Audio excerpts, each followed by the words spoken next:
আমার মা প্যারালাইসিস, তাকে দেখার কেউ নেই, আমাকে জামিন দেন। আদালতে কাঁদতে কাঁদতে এই কথা বলেন ছাগলকাণ্ডে আলোচিত জাতীয় রাজস্ব বোর্ডের সাবেক কর্মকর্তা মতিউর রহমান। গত বছর 15 লাখ টাকায় একটি ছাগল কেনার ঘটনায় দেশে তোলপাড় সৃষ্টি হয়, যার আলোচনার কেন্দ্রে ছিলেন তিনি। 12 আগস্ট আয় বহির্ভূত সম্পদের অভিযোগে কারাগারে থাকা মতিউরের জামিন আবেদন আদালত না মঞ্জুর করলে নিঃস্ব হয়ে কান্নায় ভেঙে পড়েন তিনি।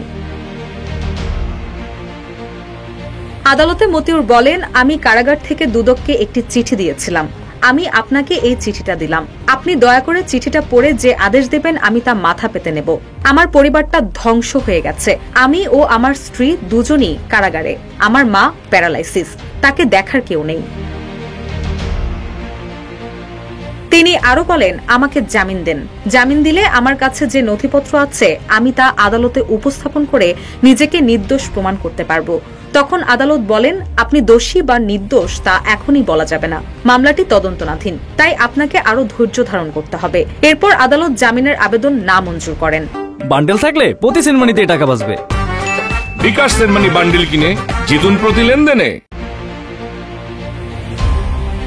আদালত সূত্রে জানা যায়, জ্ঞাত আয় বহির্ভূত সম্পদের মামলায় 12 আগস্ট আসামি মতিউর রহমানকে আদালতে হাজির করা হয়। তার পক্ষে অ্যাডভোকেট মোহাম্মদ ওয়াহিদুজ্জামান জামিনের আবেদন করেন।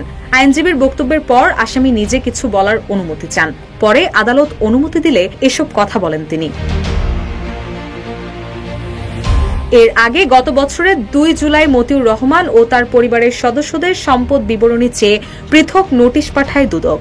এসব নোটিশের পরিপ্রেক্ষিতে ওই বছরের 29 আগস্ট মতিউর তার 2 স্ত্রী এবং ছেলেমেয়ে সহ 5 জনের সম্পদ বিবরণী দুদকে জমা দেন। পরে চলতি বছর 6 জানুয়ারি মামলা করে সংস্থাটি, আর 14 জানুয়ারি তাকে গ্রেপ্তার করা হয়।